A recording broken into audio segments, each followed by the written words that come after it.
I was just figuring I'd go through a little after treatment history with Cummins Insite. Well, this is a really good looking one so far. I only opened this page. This is found in advanced CCM data, after treatment history, and so these are the last 10 regens. The newest at the top pretty much gives you a direction that you can read all that, but so what you're looking for, I'm sure there's a lot of things to look for in here, and I appreciate any input that anybody has. But so you got your DOC, something that I'm always looking for is your DOC is like, you know, around that temperature, that's 690, 700 degrees, whatever. That's pretty standard. And then this, yeah, the 10, around 1,000 degrees. But this is where it gets really important, is that this temperature right here should be less than that temperature there. And that's perfect right there. That's what you want to see. So if the DOC was being inefficient, that means the fuel's not getting burned off in here completely. And then what happens is the fuel gets in the DPF, and then the fuel burns off in the DPF, the excess fuel, and then gets actually hotter on the DPF outlet. So that's where you're seeing DOC efficiency is poor, when the DPF outlet is higher than the DPF inlet. And I'm sure there's something to be said about your differential pressure. There's something to be said about how often it does a regen. So that's quite a bit. What is that, like 10, 30 hours? 30 hours right there. So maybe that is pretty good. It's like another 30 hours. Oh yeah. Well, it's looking like 50 hours. That's pretty decent. Whoa, 20 hours. And so I'm sure a lot of things affect that operation, because like maybe if they're idling a lot, that'll cause it to suffer. And you can kind of see some down here, maximum soot load, maximum DPF outlet temp. 1080 was the maximum outlet temp, so that's pretty good. Maximum soot load, and it's not saying available, so that's kind of odd, but whatever. Now there's a couple of extra things in here. Engine abuse history. Something I like, and it always takes a little bit for this to load up. That loaded up pretty fast. This right here in fire trucks will go silent. I've seen it be silent on some fire trucks. This crankcase pressure, and this one I have no severity levels in there, so I'm good.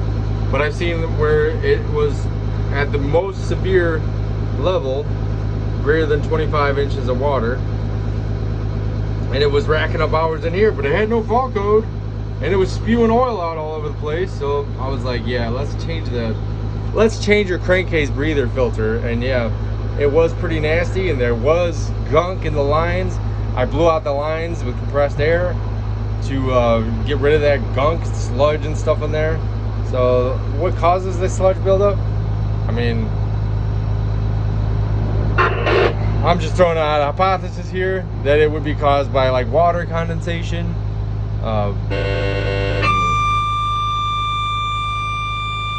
Ambulance 13. Okay. Medical emergency. 4352. Mayfair Court. Country Club Hills. Ambulance 13.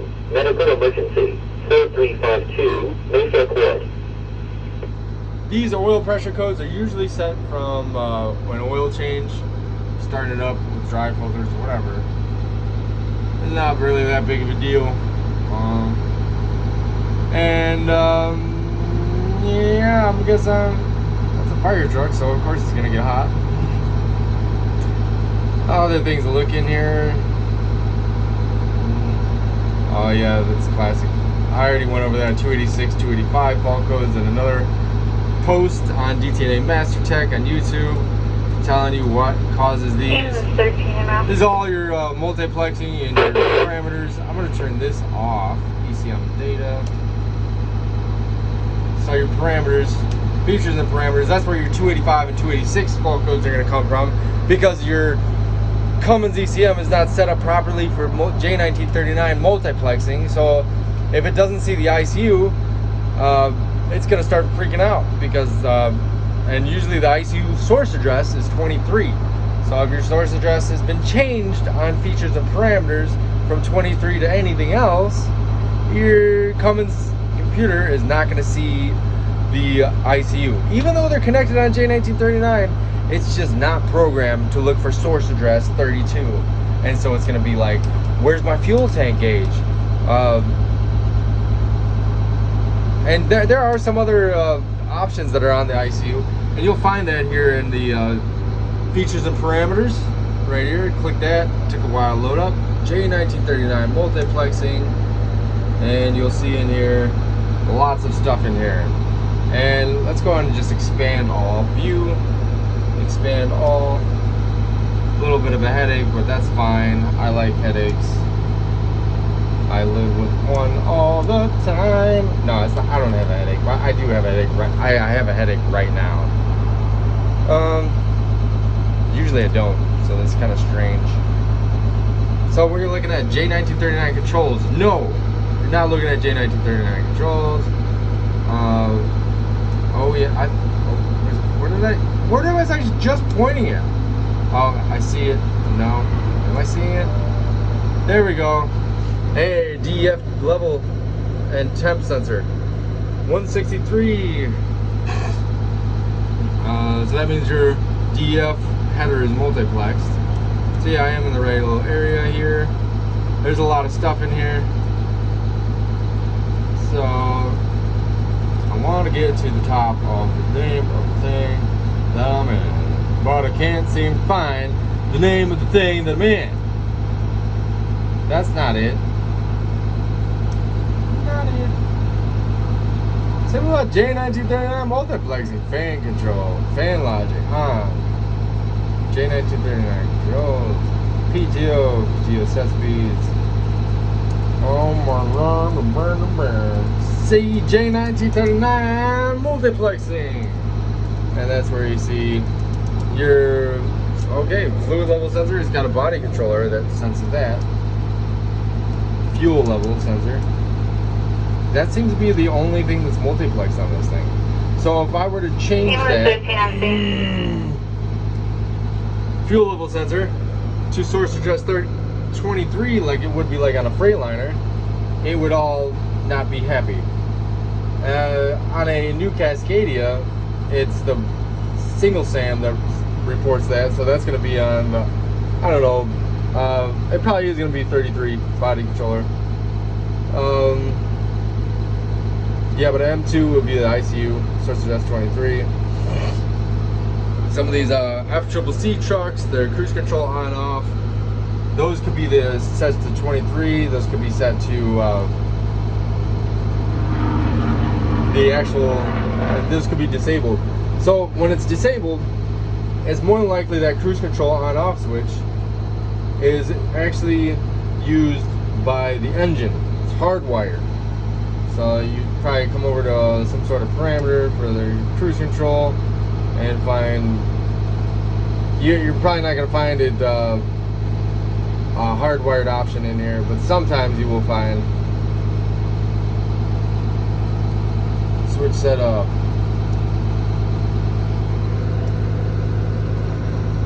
Yeah, I ain't playing with that. But anyway, if it's not enabled in the SAE J1939 multiplexing, it's going to be a hardwired feature. I mean, you could have it hardwired and J1939 things are just going to get really confused really fast. Blah. Not really. I don't know. Features and parameters. Anyway.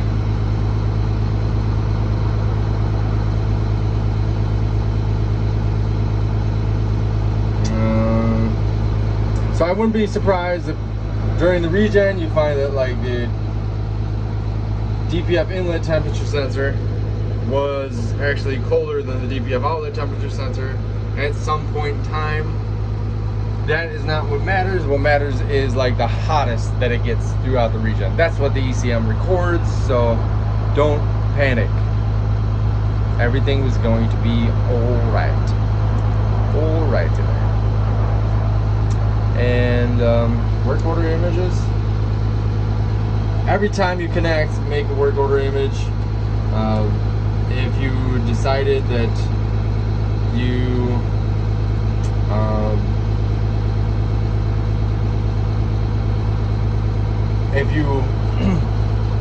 if you went to go flash an ECM and it ROM booted, you would lose all your parameters and everything, so that would be terrible. So before you flash an ECM in Cummins, always make a work order image. And so if that does happen, you click on your work order image, right click on it, and then you convert to template, and it should pop up over here. Okay.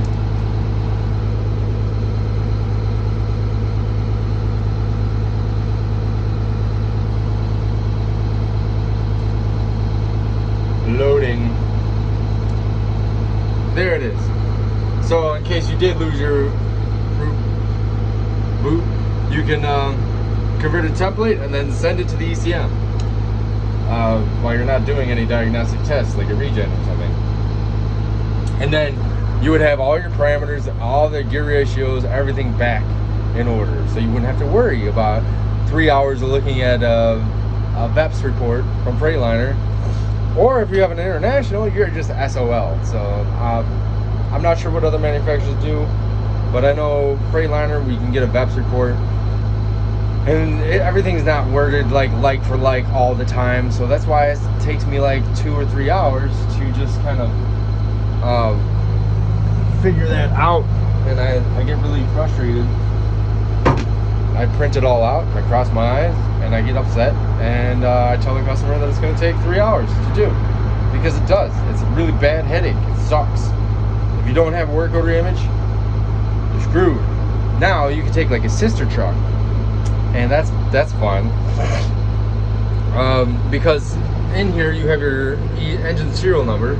And I have done this before with a school bus, and basically I had a sister, a school bus, locked worse, they sent it to us without, oh, we flashed it, or no, they said the speedo doesn't work right after, it didn't even say after anything. It showed up, I'm like, what the hell, somebody flashed this and they didn't flash it correctly, so the parameters are all off. So we didn't have a work order image, they didn't have a work order image. So I went to Easy Wiring, and I punched in the elastic to the VIN, and I got all the sister trucks. So once I had all the sister trucks, I went and organized all my work order images by the engine serial number. I clicked that column right there, and it organized it by engine serial number. So I was able to scroll down to my engine serial number, and then see that there was engine serial numbers close to my engine serial number. And I took that engine serial number and I put it into Cummins. And when I went into Cummins, I went to the data plate, I believe, and I was able to track down the VIN of that engine serial number and see that, hey, it was actually a sister truck. And I just sent that work order image to my truck, my bus, and bam, everything worked properly and everything was fine. Tire revs were the right size. I do the math on the tire revs just to make sure, because I'm like, well, you know, it's possible they could have changed the tires up for the fleet. But I mean, the gear ratio, could have changed too, but possibly, highly unlikely. But you know, in that case, then I just go test drive it with my little speedo app and see what the actual speed is versus what it's showing on my phone versus the dashboard, and then I go, hey, everything's good, clean, go, let's go. Engine brakes work, the cruise control works, yeah, I'm a happy camper. So fuel level gauge, yeah, blah blah blah blah. What else? Something cool I can show you. Well, I got time burning. Wasting time. Oh, you can go back and features and parameters. I hit the view. I like to do expand all every now and then.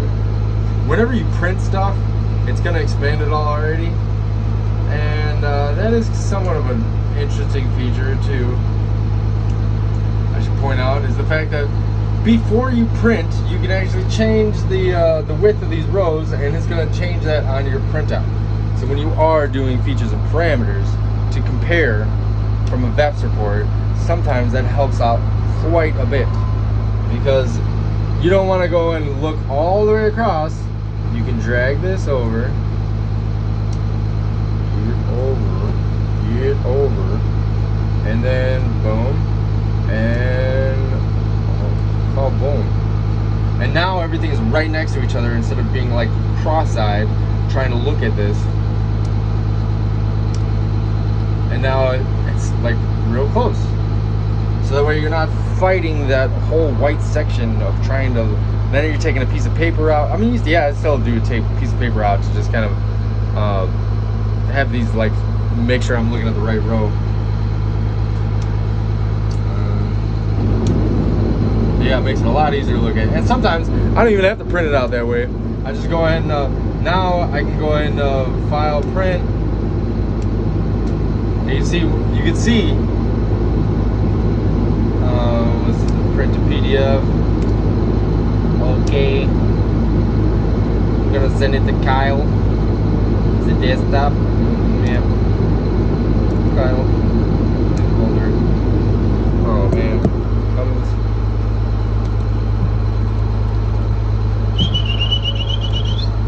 E14.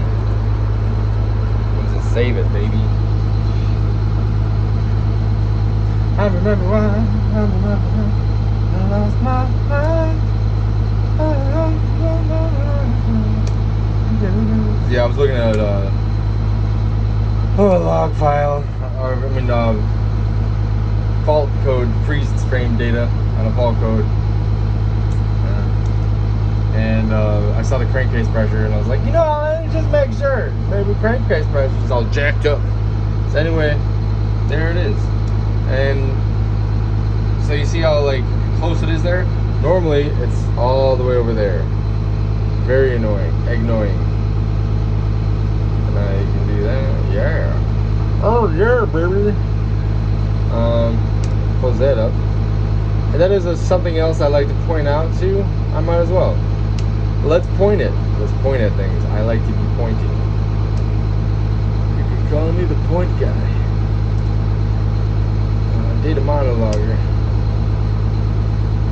So while you are in the data monologuer, or while you are in the fault codes, if you click the button again, it closes the window. And sometimes you don't want that to happen when you're looking at parameters. Now this happens every once in a while. I go to look at all the parameters, and I see nothing in here. And the only really fix for that I have found is to just close down all of Insite and then reopen it, unfortunately. So that's what you gotta do. And look, you can drop these down to like little windows. So it's like you're messing with like the desktop on like on what is Windows? Yeah, you know, your desktop. So that's the little windows there. You click that button to make them smaller. So if you didn't want to like cycle through, oh my god. Ambulance 27, medical emergency, 17400, South Kensington Avenue, Unit 407, Hazel Crest. Ambulance 27, medical emergency, 17400, South Kensington Avenue, Unit 407. I guess I can show you it on here, because you can, like, these are all filtered by the name. Wake up. Wake up, wake up. So it starts with all trips. You can filter it by units. I guess I lied. Or no, maybe I didn't lie. This thing just doesn't want to go.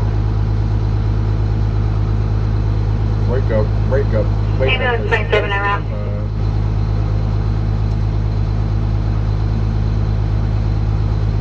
Just really going slow. Well, what we have here is a failure to communicate. That was the fault code I had. Alrighty.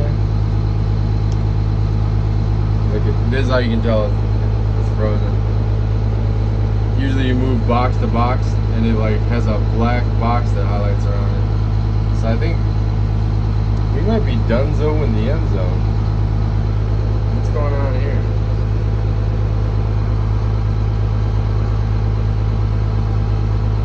Ah. Look at that. Oh. I wonder what this means.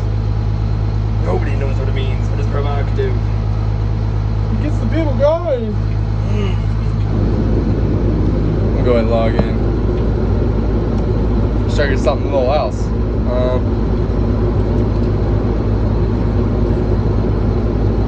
Whatever. Just looking around. 31562.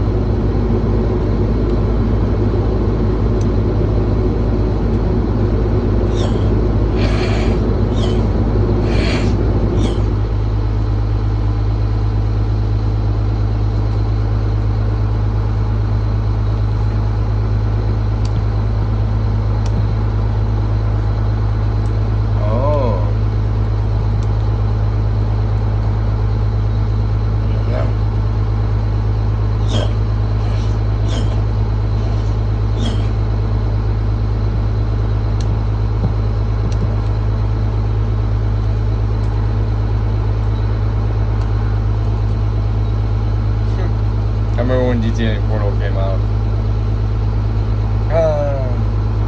Taking this place in the non-scene. Memories.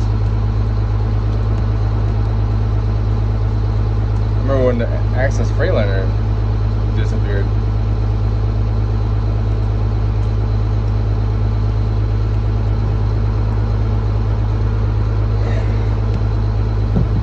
Hopes and dreams.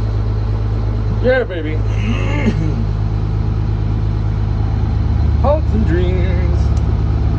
Resolutions. I want to show y'all D10. Oh, I got 4 notifications. People love me. Oh man. Wow. It's the same 2 people. I love it when people like my stuff. I'm not gonna lie. It really feels great because there's not a lot of people that come out there and throw a like on anything. Unless it's something stupid.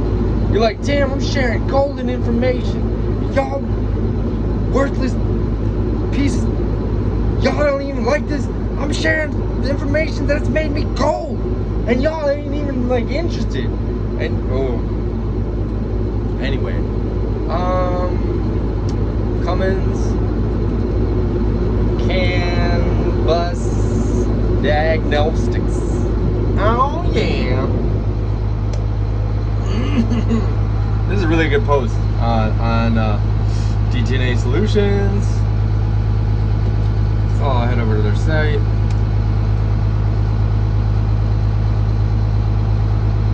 And you can go here for free and get this. Cummins.com/sports/digital-products-and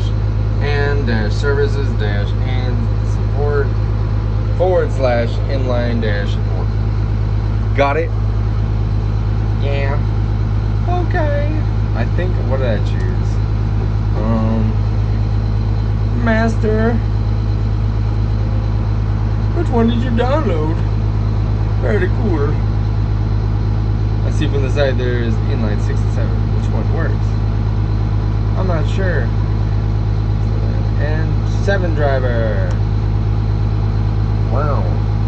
I got it working. Well, after I downloaded and installed it, it's driver 7. Driver 7, baby. Download. Or we'll rate the Cummins on the following scale. I do not want to rate Cummins at all. I feel like this is not good for my health.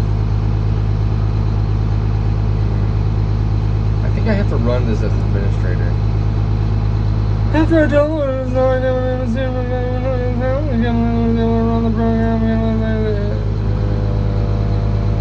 Set up my adapter next week and all that good stuff. Curious about this other way now. Yeah, I was curious. I still am curious about that. I'm gonna just like double click that. See what happens. This is the first of the month. this is really cool. Yeah, I'm gonna allow that. Okay, next. Yeah, allow.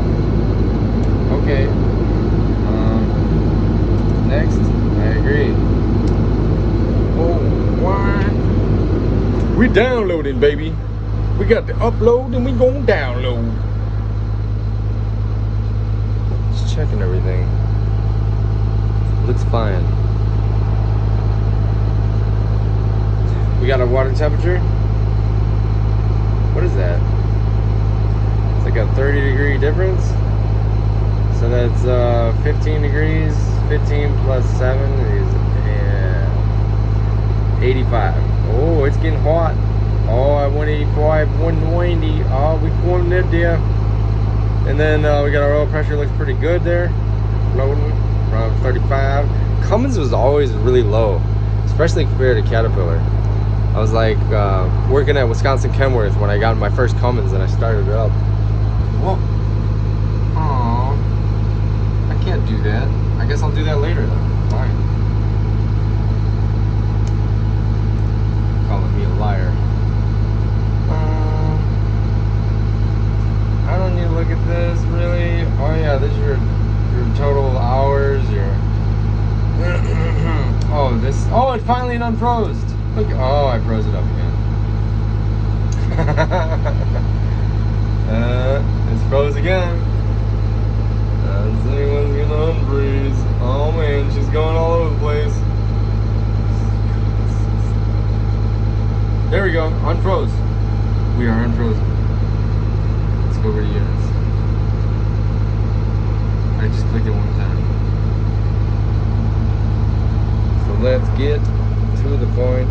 Let's roll. Oh, it did nothing. So yeah, that doesn't, you can't change it over there. Oh man. She's so angry. Why is he so angry?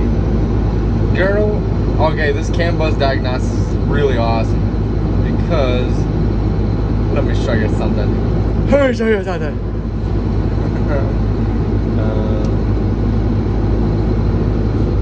It basically does a log file of your data link voltages. There's just one section in there. So this will normally be at like 0 to 3 volts down to like yeah, I guess it's range. But this one is so out of range because one of the data links was getting shorted to battery power. That's why it's showing 12 volts on the range there. And it was intermittently. So that's pretty bad, you know? Oh man. This is crazy. This is crazy.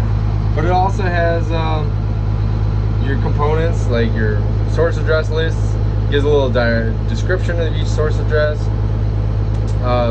CAN statistics. I believe that's CAN statistics. That is fantastic. It gives you a little delta, megabyte delta or something. I forgot what it was. I wanted to show it all off, but I can't download it yet. I can show it on my laptop. But yeah, it gives you all these components of what, like your NOx sensor. That's crazy. It's a lot. And it's a milliseconds or something. I don't wanna wait. I wonder if somebody commented on my post because I can't see when somebody comments. I really don't like this new tech support. This new GTNA solutions. It's so beyond frustrating. It's been like this for a couple years now. About 3 years. So I'm hoping it changes in about 7 years or something like that. I don't know. Who knows? A good example of why to use your chingy-dongy clean cover. Look at that. Look at that. That happened to me. And I was like, oh yeah. Thank goodness. That could have been bad. Yes, it could have been bad. That's That's why clean care is very important. I don't wanna wake up. Oh, this is also really cool in here. Owl. Something like we all use this for our. We use DTNA Portal for our tech lit service solutions, but Owl is great because you can check your coverage by just putting in the part number, Detroit part number, Meritor part number. Meritor, you typically have to put WAB in front of it, or WABCO. Meritor WABCO, just put WAB in front of it, in front of your part number, and then it'll tell you by the VIN if it is in warranty or not. You put your mileage, the date, and boom, it's automatically populated. That way there's no guessing at all. There's so many harnesses that I have done under warranty because they were covered. Even though everything was said was expired, every expired, nothing, no coverage at all shown in vehicle info warranty. But you put it in, the part number in there for the harness, A06-54321-0001, and all of a sudden, boom, it's covered. It tells you it's covered. And what is it covered under? I think ParkSmart. It said ParkSmart warranty, something like that. HVAC ParkSmart warranty. I'm like, I don't care. I got the yellow button, create draft claim, boom, you're good to go. And that's it. So you hit coverage info check. You can do that. But here is really excellent resource, warranty lit. You're not gonna find this anywhere else. This stuff is different now. No, I was wrong. I was so wrong. And that was when I knew that it was me the whole time. Where did they put it? Where did they put it? Where did they put it? It's in here. Oh, it's in here somewhere. I think it's like failure guides.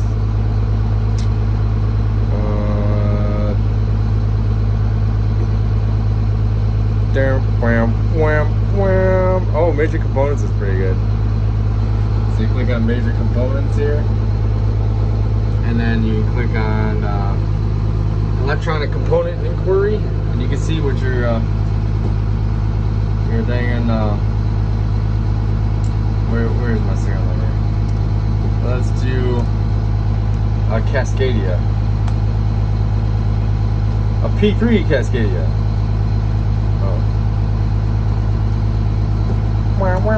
So if you want to see your software levels, the latest software levels, when they were done, electronic component inquiry. Is it? Am I lying? Oh no, horsepower. It's got to be horsepower. What's going on here? Oh, it's because it's a Cummins. Oh man. No, what doesn't have a Cummins? I think me.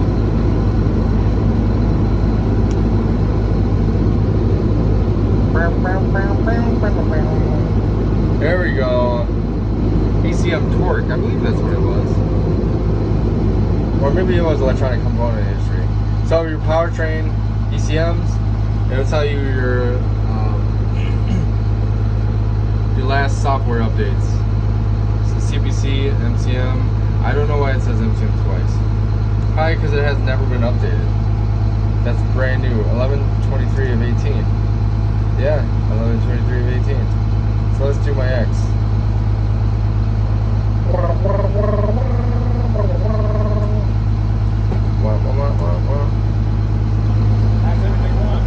Good so far. So I should be about another. Oh, it's coming, so it's probably like another half hour or so. What exactly they got you doing? Doing a regen. I did the inlet knock sensor. Did a fault code for an inlet knock sensor like erratic. So I just kind of want to do like a verification. I replaced it, put a new one on there. What you replaced, you say? The inlet knock sensor. It's an oxides of nitrogen sensor. Okay. I know the guy earlier thought I said nitrous sensor. Did you put a nitrous sensor? No. So, yeah, I got that changed out. Yes, sir. Yeah, because you gotta put this back, all this stuff back in here, right? Yeah, whenever you're done. Yeah. All right. No, I'm good. So are you done with the cab? Like you won't have to tilt it no more? I don't have to tell them. Yeah, you can load it up if you want.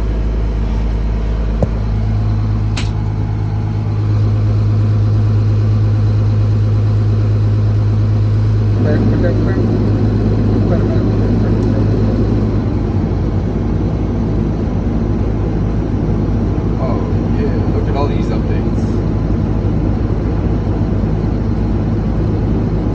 Pages.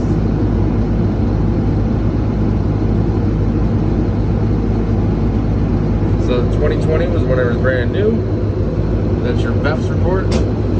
Vehicle and product service. There's your ACM, CPC, MCM should be in here. Maybe a GCM, yep. There we go. So it gives you all the updates that it's had in its life. So you got your software versions. So you can see if the software version is at its latest before you even go out to the truck. See if maybe it just needs an update. As part of the troubleshooting.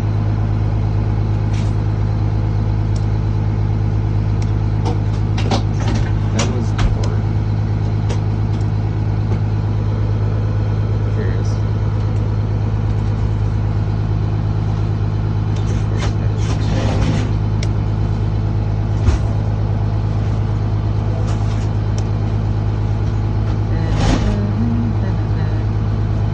That don't do nothing.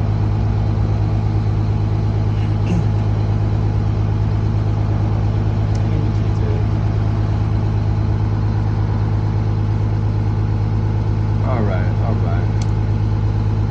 Where is that? Check it down.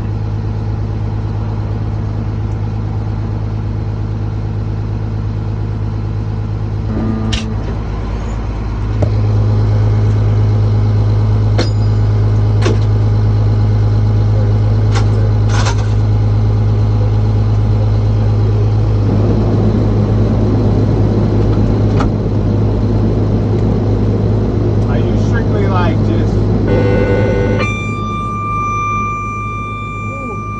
Ambulance 14, medical emergency, This one? 18200, Cicero Avenue, and elevate care, Country Club Hills, Ambulance 14, medical emergency, 18200, Cicero Avenue, and elevate care. Oh my gosh. Did they take this out of here?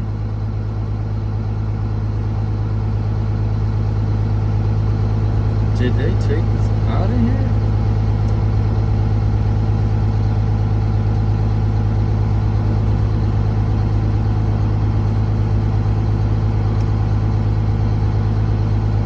I hope they didn't take this out of here.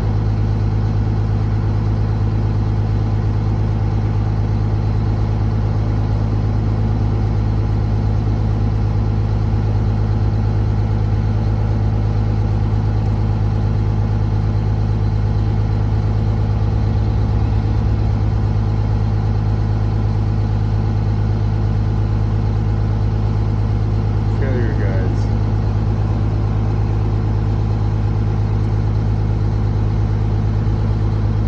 No.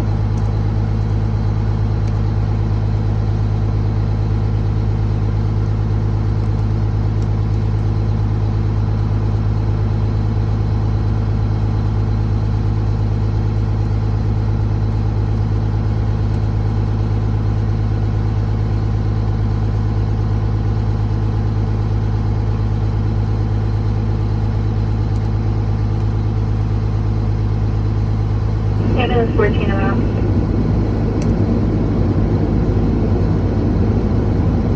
Alright, where are these? Yeah, this is great. These are great. I love these. Utility booth These used to be in Owl. So you can see what's warranty and what's not. So you see charring like that, over crank, not warranty. So even if it has 10,000 miles and it's a month old, you see that the solder has melted. There's normal solder puddle, There's the melted side photo. Boom, it's not warranty. Because nothing worse than doing 5 hours of troubleshooting to try to warranty it. And yeah, this is ridiculous too. So if you go to take it off and the brakes, or you have to cut it off to get it off, oh, it's not warranty. Because they should have gone and did their maintenance and taken the battery cables off every 50,000 miles. I mean, that's wild. I mean, I guess they do have a point. Like, it will last forever, probably, if you go ahead and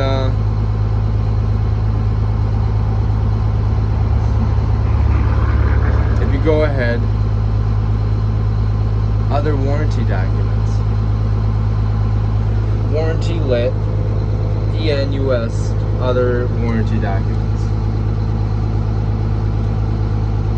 Warranty lit. Warranty lit.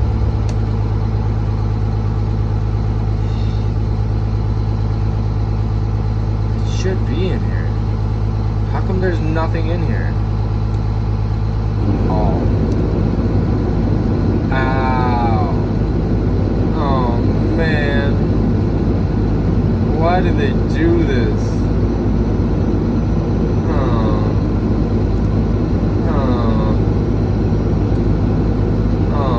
no. Where are these warranty failure guides? That's ridiculous. These are things are amazing documents. Extremely helpful. Starter warranty evaluation guide.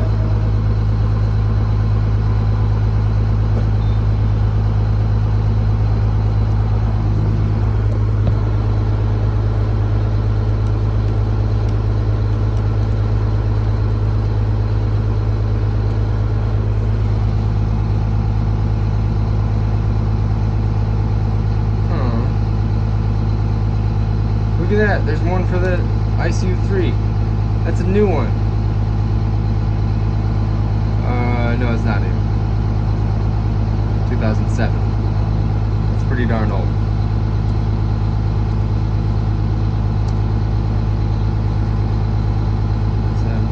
Why is it saying, oh, it's saying they were updated 6/24/24. It's probably Ambulance 13, utility 13 on scene. It's 40 of them.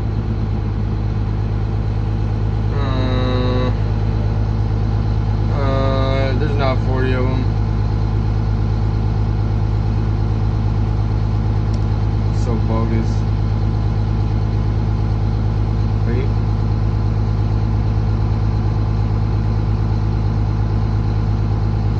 Ooh, supplier warranty evaluation guides.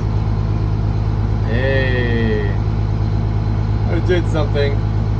Yeah, there's 30 of them. So how do you get document type to pop that up there like that? Warranty lit. Document type. Oh, there it is. There it is. Supplier warranty evaluation guides. Yeah, I love these things. Revised date.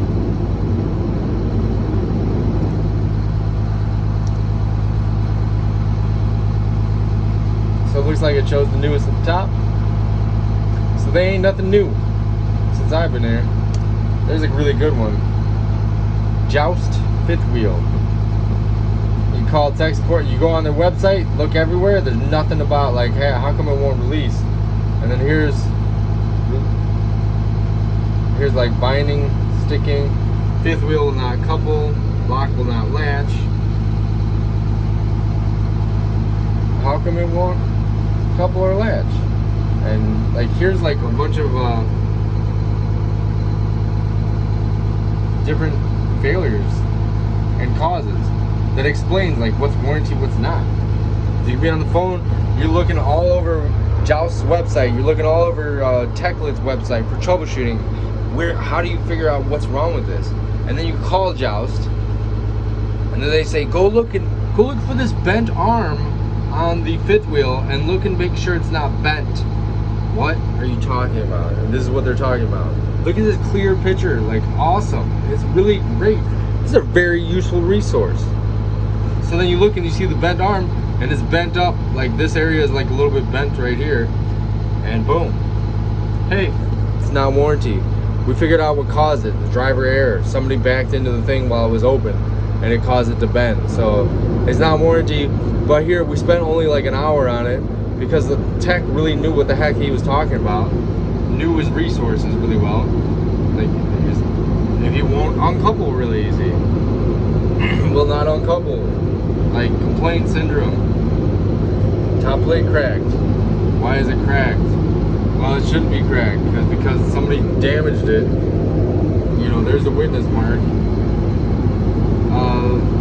Complaint, top plate cracked, hole in top plate. So yeah, that's because somebody backed into the thing too low, and then when they pulled forward, they smacked the kingpin into that casting and shattered it. So yeah, this is really good stuff. Great stuff. Lots of good clear pictures, and you won't find this in TechLit. You won't find this on Joust's website. You can only find this in the warranty failure guides, and there's 30 of them. I mean, it's a quick little look through all of them and be like, oh, okay, this is cool. I'm gonna be I might use this one of these days. Like good inspection criteria, good passive fail. Also good for like when you're installing components, like DEF lines. Like make sure you don't zip tie them too tight. That's what it says in there. If you zip tie them too tight, they could be damaged, and that would void the warranty. Wow, think of that.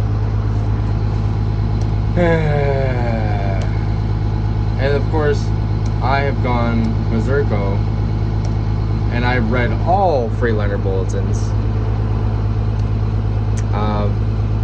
And I've read every single intro to every workshop manual. And I think, well, everything on a P3. Everything. On a P3, I have read every single document. Now, when it comes to the workshop manual, I only read the first section of every manual. It's just how it works, intro. And it was like just the first page, because I may have been saving some of them just as a backup for when the website's down. Good stuff. Leave. Yeah, so that's like a little rundown. Oh man.